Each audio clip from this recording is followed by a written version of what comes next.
Hi guys, welcome to my coffee show. My name is Jack and today we are comparing DF83V with Max 2. Two grinders I consider endgame grinders in their own categories. But which one is better? Well, you have to watch to find out. Big thank you to Joe from Espresso Outlet for sending us this DF83V. I will put his links in the description. What we're going to do today, I will talk about those two grinders, similarities and differences first. Then we're going to do the taste test, blind tasting as we normally do. We're going to taste both pour over and espresso. Two cups on the rotating plate. Underneath each cup there is a letter. By the end I will tell you what I think about both of them, which one to choose, which one tastes better, because the taste is the most important, not how much you paid for your grinder. I am visibly excited. If you're as excited as myself, definitely click like, sit tight and enjoy. When you look at them, you can say many things, but you probably wouldn't say they are beautiful grinders. DF83V, I think it looks a little bit better. I like those rounded shapes. Kafatek is more upright, has a bigger base than DF83V. DF83V, it's more parallel. DF83V comes in two colors, black or silver. Kafatek comes in that kind of a silvery black color as a standard. You can customize it slightly, but you have to pay extra for that. Both grinders are not small, but Kafatek Monolith Flat Max 2, that's a big name. It's a bigger grinder as well. It weighs around 14.5 kg, while DF83V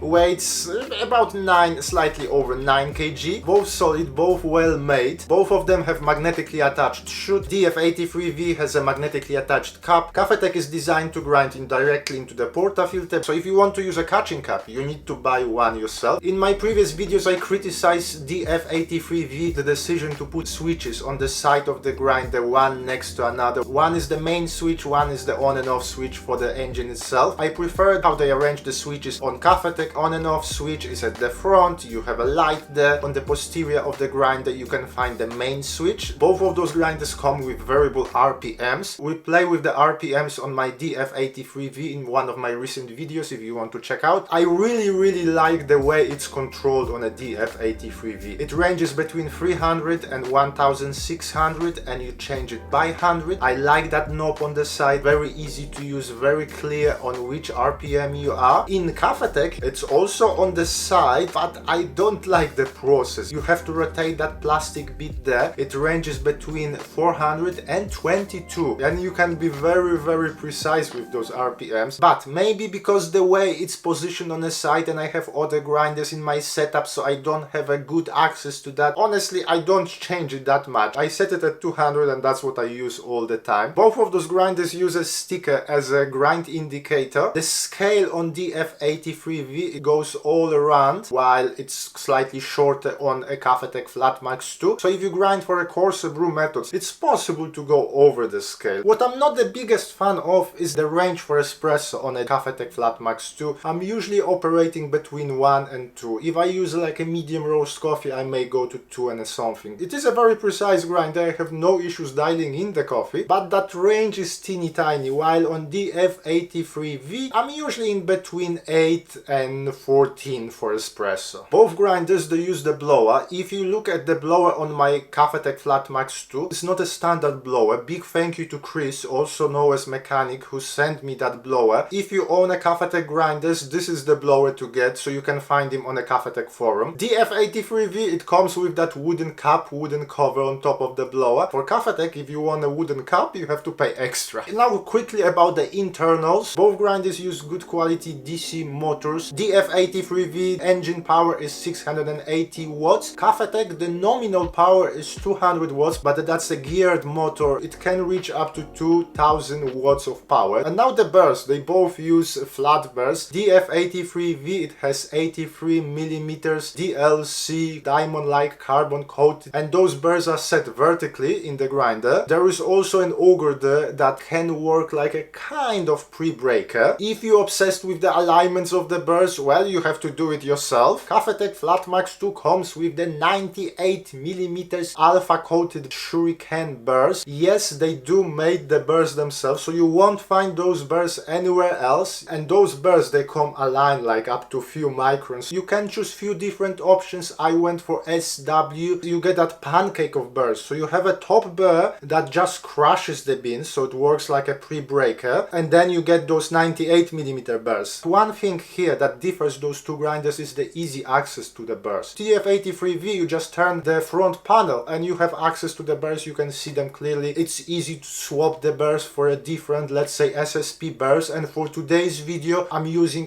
SSP multi-purpose burrs. When you buy a Kafatek, you probably will stick with those burrs. It is technically possible to swap to other burrs, but if you don't like Kafatek burrs, well, probably don't buy a Kafatek grinder. And we've been told that we should not really open the grinder. It might be tricky to put it back exactly as it should be. The workflow on both of them very similar. I like to use hot start on both of them. Let's listen to the engine without any coffee in on the highest RPM. You may notice that the Kafatek is slightly louder. I normally use it on a 200 and then I don't hear a thing. DF83V, it's so quiet that sometimes you may forget to turn it off after you finish grinding. Now let's put 18 grams of coffee in on espresso settings, and here Kafatek I think makes less noise, but DF83V is much faster. I mentioned that I consider both of them as an endgame grinder in their own price ranges. DF83V you can get for around $800 from Espresso outlet. Kafatek Flat Max 2, well, it's a bit more expensive. So why such a huge range in a price? DF83 is made in China and is a mass-produced grinder. Kafatek Flat Max 2 is hand-assembled in US. They used the highest quality components, engines from Japan, bearings that can outlive you and your family. The attention to details is huge, the quality control is huge, the grinder, each grinder is tested against the benchmark and you get the report with the results of those tests. You know that each and every unit will be up to the standard. With the mass-produced grinders, there might be an issue or two. Both companies, they keep improving those grinders. So in the next year or so, maybe there will be another version of DF83V. The same with Kafatek Flat Max 2. The current version, it comes with better grind indicator, and also instead of having that magnetically attached chute, I think they have a knock header. If you want to order DF83V, depending where you are in the world, you may have to wait a bit. My friends from Poland, they still haven't seen their grinders. Maybe in May they will arrive. If you order Kafatek Flat Max 2, you have to wait maybe up to 6 months. The thing is that if you order it today, in the 6 months time, the grinder may come with some certain changes, certain improvements. So what you buy, it might not necessarily be exactly what you get. But sometimes you may be the last person who got the previous version and then you may feel like you missed on something. It feels like if I was talking forever, guys. Now it's time to do those practical tests. Let's start with the espresso. We're going to use this dark coffee roasters. I really like these roasters. Not this coffee in particular. They promise the flavor notes of blackberry, milk chocolate, grape soda and honey. What I tasted in my rehearsals, milk chocolate and tomato juice. La Marzocco Oliva style profile on decent as we normally do. Well, let's do it. 2 shots already. This coffee was not very easy to dial in. I was aiming for 30 seconds. I got 27 seconds, but I got precisely 27 seconds for each of them. This cup, it's thinner in texture, more watery, and the sourness here is sharper. I can detect the chocolate, like a milk chocolate and sourness. Thankfully, I don't taste tomato juice today in neither of those cups, but I don't really taste blackberries either. Just pleasant sourness with the sharp edge here. This cup, here it feels like I'm getting more in terms of the body texture. The shot is thicker, like if I was chewing through those flavor notes. Sourness is also there, but it's more rounded. The chocolatiness, it's slightly sweeter, and it also gives me a bit more clarity. If I concentrate long enough, I can detect those extra layers of flavors, more details in this cup. Compared to this one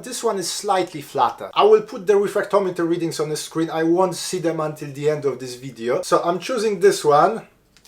So the cup that won today is... what is...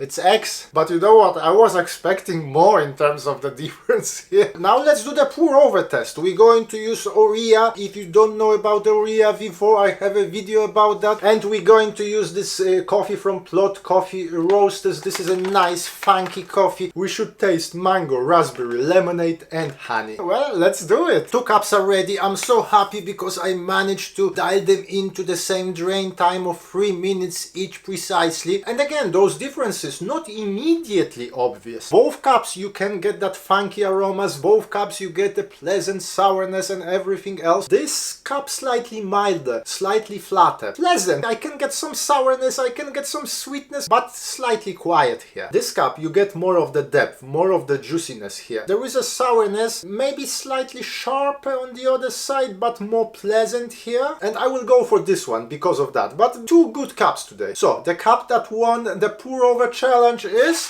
I think it will be DF83V, by the way, with those SSP multi-purpose Burs.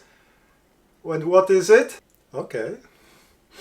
Well, I should not say it before I check it. I'm a bit surprised here. So guys, if you are still here, definitely click like, consider subscribing to the channel. Plenty more things coming. You may or may not notice behind me, that's a new manual espresso machine by Rock. We're going to play with that in a future videos. Now, the results of today's test, and you heard it before and I will repeat it again, the law of diminishing returns. When you buy those expensive high-end grinders, don't expect massive difference. There will be a difference. If you upgrade to Kafatek, you pay mostly for attention to details, longevity, quality of the materials, alignment of the burrs, and so on and so on. There will be difference in the taste. Often people ask me, Jack, so what can I expect from that expensive endgame grinder? Describe the difference in a taste. And it's not easy to describe, but what I'm getting from my Kafatek Flat Max 2, it's depth. I'm not saying DF83V cups are two-dimensional. Oh no, but when you compare them with the Kafatek, it feels almost in both espresso and the pour over, like if there was something more. How much more? That much. But when you're at this stage of your hobby or sickness, that you consider getting something like Kafatek, that can be a lot. That can change a lot. So in today's videos, there are no winners and losers. Both of those grinders are winners in their own price ranges. If you get any of them, you should be a very, very happy barista. I know lots of you already got that DF83V. I know some of you have the Kafatek Flat Max too. Let us know in the comments, how do you like your grinders? I made a list of things that I want to talk in this video. I'm sure I missed a lot. If I did, please remind me in the comments. But for today, thank you very much for watching. My name is Jack, this is my coffee show, and hopefully I will see you soon. Thank you, bye!